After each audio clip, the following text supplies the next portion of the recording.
Today our guest is Zack Taylor, and we combined our meeting to make opportunity to hear what he has to say, because the border issue is important right now.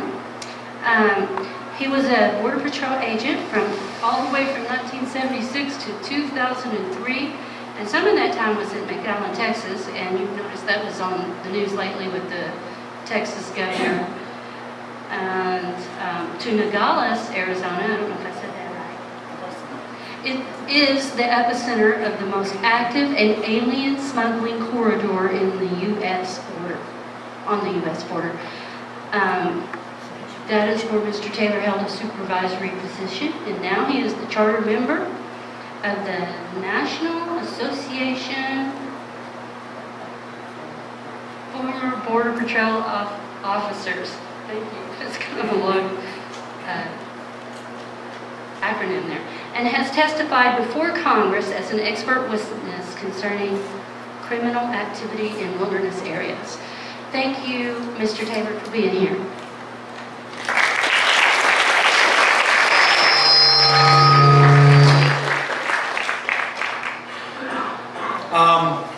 I recognize a couple of folks, but not everybody. I have nervous feet, so you'll be seeing me walk around. On July the 1st, I sat for 5 hours in front of a camera doing a documentary that's supposed to go out to the people of the United States. On July the 4th, we circulated an advisory to the American people that went out to Congress. We're not only telling them there's a problem, we're telling them what to do about it. I'm going to show you 5 3-minute clips from the documentary. Who's seen America with Dinesh D'Souza? Did you see me in that production? Okay. I was in Rumors of War 3 with Grin Beck. Ever hear of Dennis Michael Lynch? We advise him. We are an advisory group. We only go where we're invited. I'm here tonight because I was invited. What you're going to see is what Congress has already seen within 72 hours of this being made. They know what's going on. They know what we think about it. 2 days later, it was released to the press, who took a big yawn and scratched a little bit and went back to sleep. The problem is the fourth rail of government. The press is the fourth rail. You have the executive, judicial, legislative, which is set up by Congress, and because of the First Amendment, the press has evolved into the fourth rail of government. The problem is the deception that the press and the executive branch are engaged in are keeping the truth from you.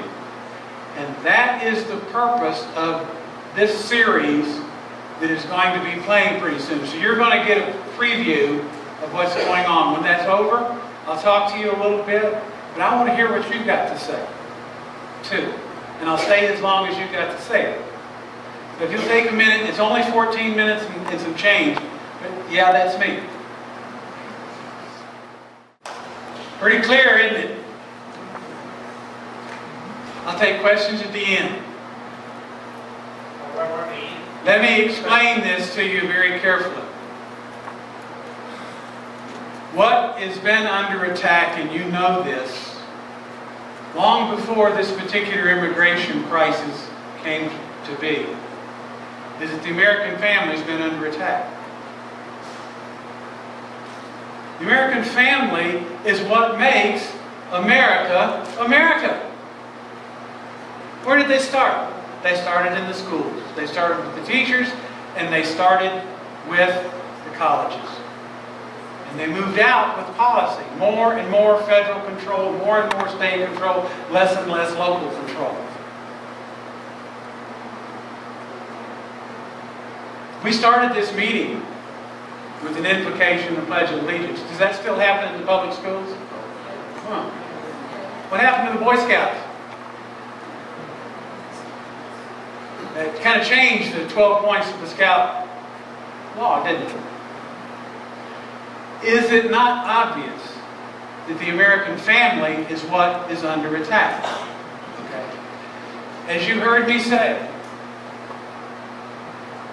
very clearly, that the purpose of the immigration laws are to protect national security, which is jobs, and the economy, which is what the American family depends on to be Americans. What we're seeing now, and what we've been seeing for several years in the United States, is something called political deception. The politicians create the idea. They organize it within the alphabet agencies of the United States government, and they set it into motion. And the lapdog press covers them. They give it the spin. There is a direct, when you sit at your television, and I've got 15 channels on my wife's TV, and you hit 15 channels going through in the news in the morning, and those anchors are saying exactly the same thing at almost the same time, 13 out of 15 are going to be saying the same thing. That's what's called messaging. Have you seen Frank Luntz on Glenn Beck, where he talks about the language? What do they call illegal aliens now? Immigrants. Okay? All right? That's messaging. That's using a word to message. Because why? Look at this group right here. What does immigrant mean to you? Statue of Liberty? Ellis Island? Our forebears. Our grandparents, great-grandparents came through Ellis Island. And they were inspected. They had a very thorough physical inspection for the time. So now, instead of following U.S. law, which says an illegal alien under 8 U.S.C. 1365 is an illegal alien, and an immigrant is a person that is coming to present himself with all of his papers to an immigration officer to be admitted to the United States. Folks, you can't get as far from the center in either direction than that. But now they've made them the same. That's called messaging. That's how they do it. Okay? The other message that they use is an insidious one. You'll hear it in church, you'll hear it in TV, you'll hear it echoed in the bathroom. Social justice. You know what social justice really means? It means communism. But in 1 week, I heard it on 3 different television stations, and I heard it in 2 different churches during the homily. The strength of America was founded on Christian principles. No other institution in America has been under more of a constant attack than our religious institutions. I don't have to tell you that. These are what are called markers. Things that show you which direction it's going. And there's no pushback from the government. In fact, the pushback is coming from the government. Now we're going to talk about immigration for a minute. Oh my goodness, I'm supposed to be the expert on this, right? What am I going to tell you? I'm going to tell you that when the immigration laws are not enforced, that the people that are most affected is the next generation. Because I know that for the last 3 to 3.5 years in the 3 host countries, Guatemala, Honduras, El Salvador, that the MS-13 group, along with the Mexican drug cartels, have been recruiting gang members. And they start them at age 8. So for the last 3.5 years, those people have been trained by MS-13 and the Zeta cartel members in their home countries and recruited there. Well, they're now 11, 12. Most of the people, too. What's the age group of the 60,000 that they're trying to tell us are children? 2 years ago, they started a program in San Diego at a Navy base. Now, Health and Human Services and some medical people were involved in this, and they had the people that were coming from Central America that were basically about age 13, 14 to age 18 going through this processing facility. Almost 60,000. Single males. Almost all of them said the same thing. We're coming here to get the amnesty that President Obama has promised us. We're going to get here a little early. We're going to get our permiso from the government. We're going to go to work to make money to bring the rest of the family up when I get my green card. Now, the government knew this 2 years ago. And then you heard the president go on national television and say, it makes no sense to enforce the immigration law. That was another message to the people in Central America, not to come, but to keep coming. The way it works, the way it worked in the 86 amnesty, and what we're experiencing right now. I worked the 86 amnesty. One of our founding members ran the 86 amnesty. So we have a pretty good insight as to what happened. In one of the major amnesty offices, 75% of the applications were fraud on their face. In other words, they were junk. They sent them back, those 75%, to the Department of Justice in Washington, and they promptly got those 75% back with waivers. The purpose was not to screen the people. The purpose was to get more people into the country. But we sent a very dangerous message, because the way the intelligence system works in Latin America is por la boca, por la word of mouth. For every one of those people that gained a benefit through fraud, they communicated to at least 10 people. 5.8 people directly benefited from each one of them. Okay? Over 20 years, we ended up with about 14 million people coming based on those 2.7 million.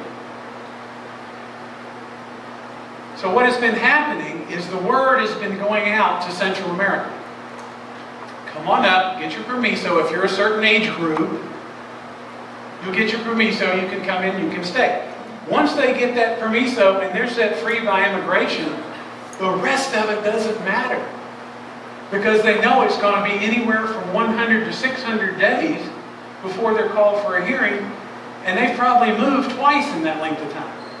They'll never find it. They'll just disappear.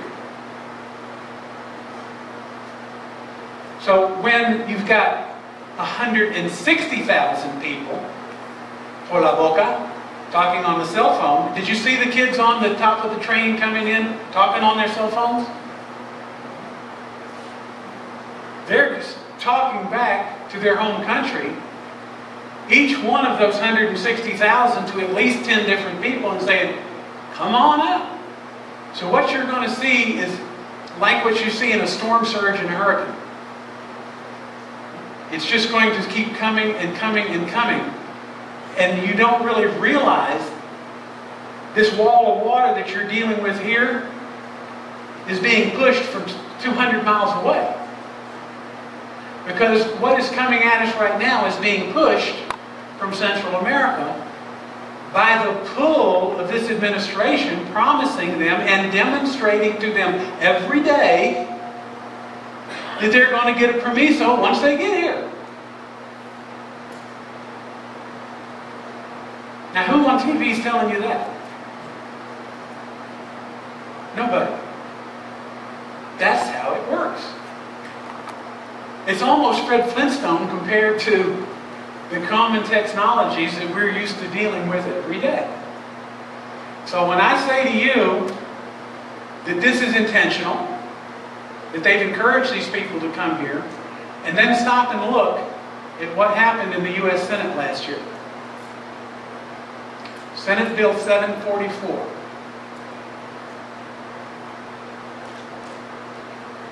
Worse than the Affordable Care Act.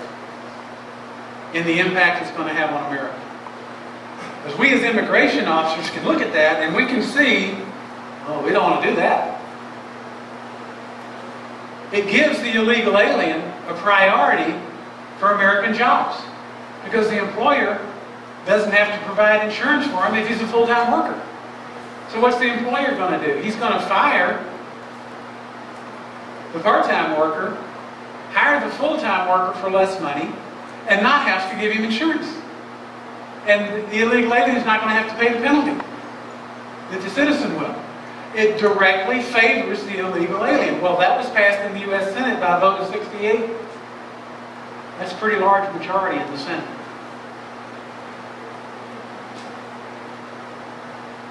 Did those 68 senators not read the bill? Let me explain that to you. Real simple. How this works.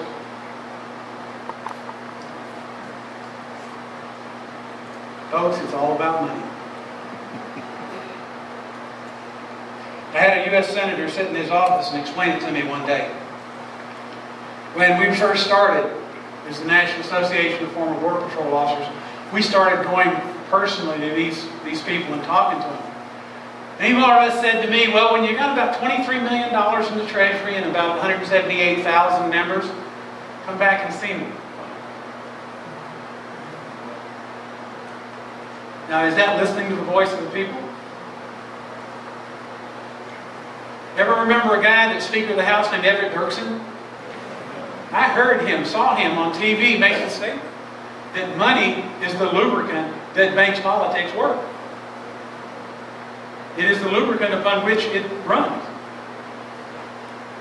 This other senator a few years ago told me the same thing, but in a different way. The money, if you have the money, you can influence the power. If you have the power that they want exerted, you can attract the money. Who is the Gang of Eight? Who was the person that organized the Gang of Eight? Huh? No. U.S. Senator from the state of New York. Ah. Then what party? Now I'm supposed to be apolitical, but I'm trying to explain what's going on. Okay? Who is Chuck Schumer? But what is his function within his party?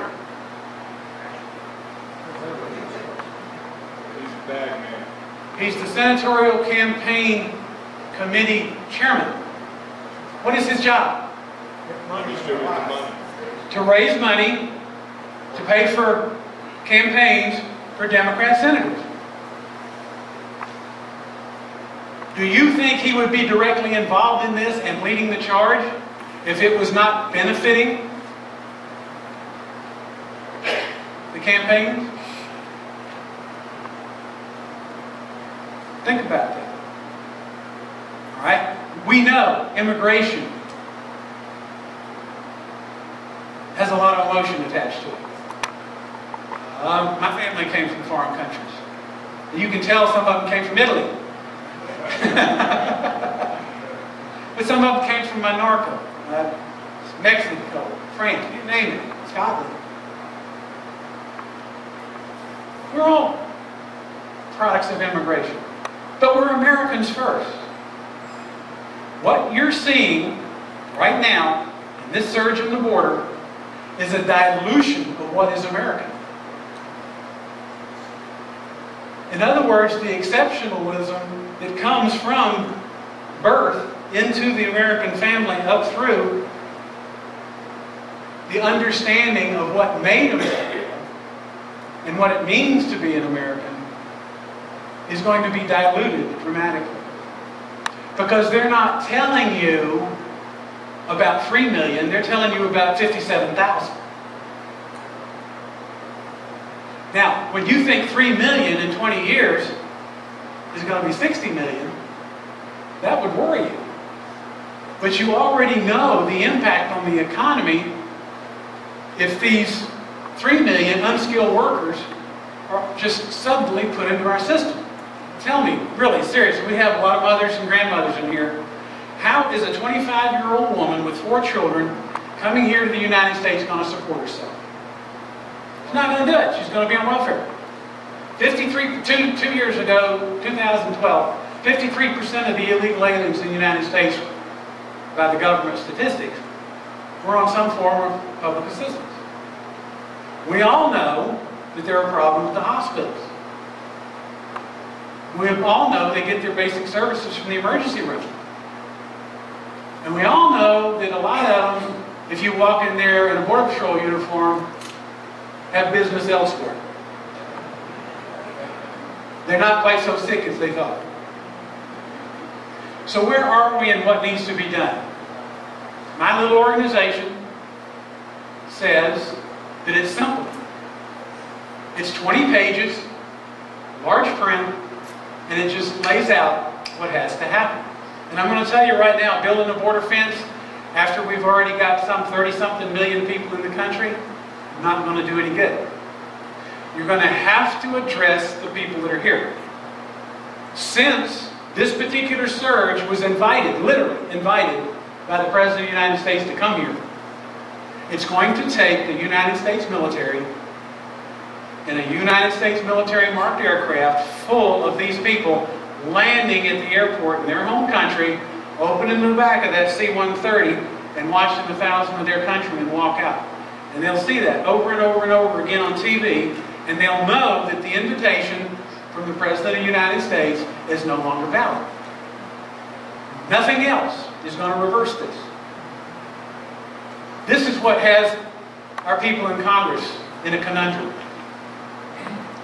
Because a lot of the people up there, the ones especially who've been there a long time, have figured out, as Eric Cantor did late, the people have figured out that Congress caused the problem. And that it's up to Congress to fix it. And that's causing the people a lot of anxiety. And I think that they're going to figure out, like they did with Mr. Cantor, that some of these folks need to go do something else. Okay? That's not a political statement. I'm telling you what I'm hearing from the people. If the Tea Party in Mesilla, the Tea Party in Las Cruces, in Albuquerque, in all these places, give up being their individual selves and coalesce around one movement, you're absolutely unbeatable. The American people have spoken before. They did it in 2010. You have an opportunity to make a larger noise this time. But you've got to know that there's a solution. The solution, of course, is our CIER. You've got hundreds of years of Border Patrol experience, of immigration experience, of amnesty adjudication experience in that one small document. If we can put it in 20 pages in large type, maybe the Congress can understand it. But it's like pushing a chain uphill, one link at a time. But if everybody gets together and pulls, when you get to the top, the chain will keep going. And I think America's worth saving. That's why I'm here. I don't get paid. I won't accept pay. You can't pay for my gas. And I only go where I'm invited. And a lot of people don't want to hear what I got to say. Why is that? Okay? We're fighting an ideology. We're fighting a bunch of lies. Americans are exceptional. We've got the money. That's why they're here. They're trying to take the money. Now I'm going to tell you one more thing that I normally don't tell audiences because I haven't seen a single person take a nap.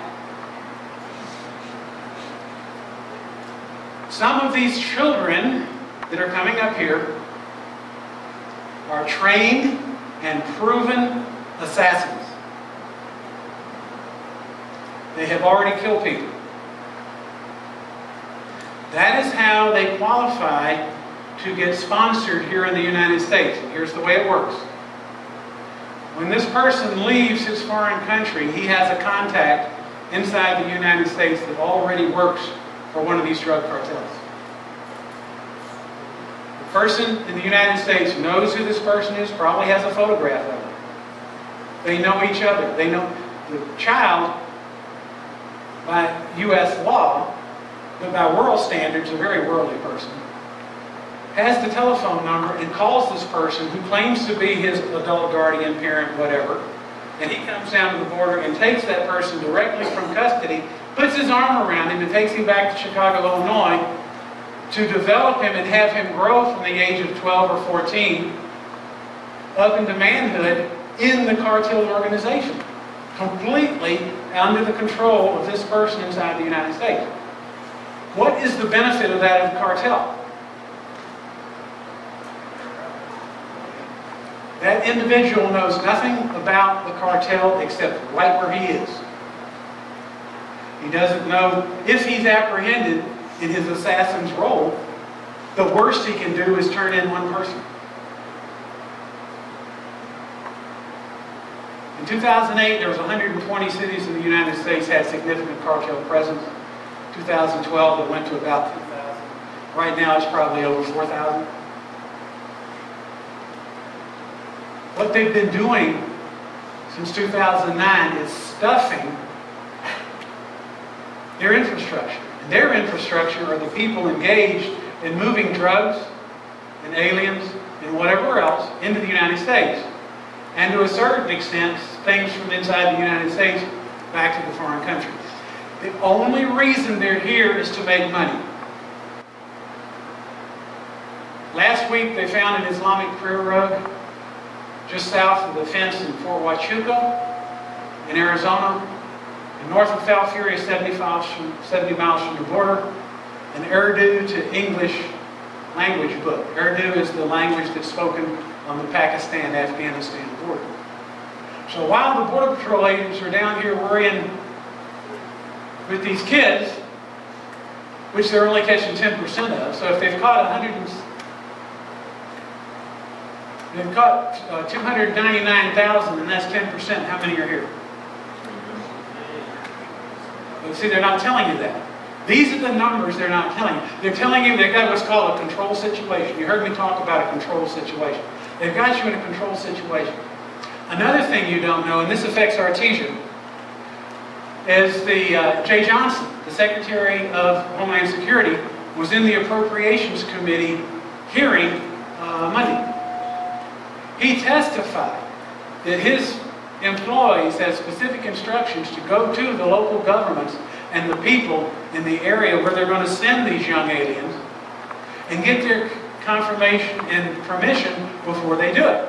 That's absolutely not happening in Arizona. I understand it did not happen in Artesia. The other thing that I know was 1 week ago today, they started shipping these kids, or these aliens, out of Texas on air flights before they were medically screened.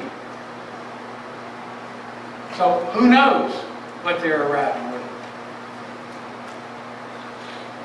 This is a ticking time bomb. The person that caused it is no other than the current President of the United States, and he can change it with a phone call and a pen. But instead, he's making it worse. Because he's planting the seed, further planting, and he's auguring it in. This seed of discontent into the American people. And this point of division. What he is trying to create is civil unrest. Because listen to me very, very, very carefully. Very carefully. I'm not here because I want to be here. I was chosen to do this. Do you know the difference? Okay. That's all I got to say about that. I think it's been enough for one night, Mr. Taylor, and I do want to thank you for coming and revolutionizing our thinking. Are you revolutionized? Yeah.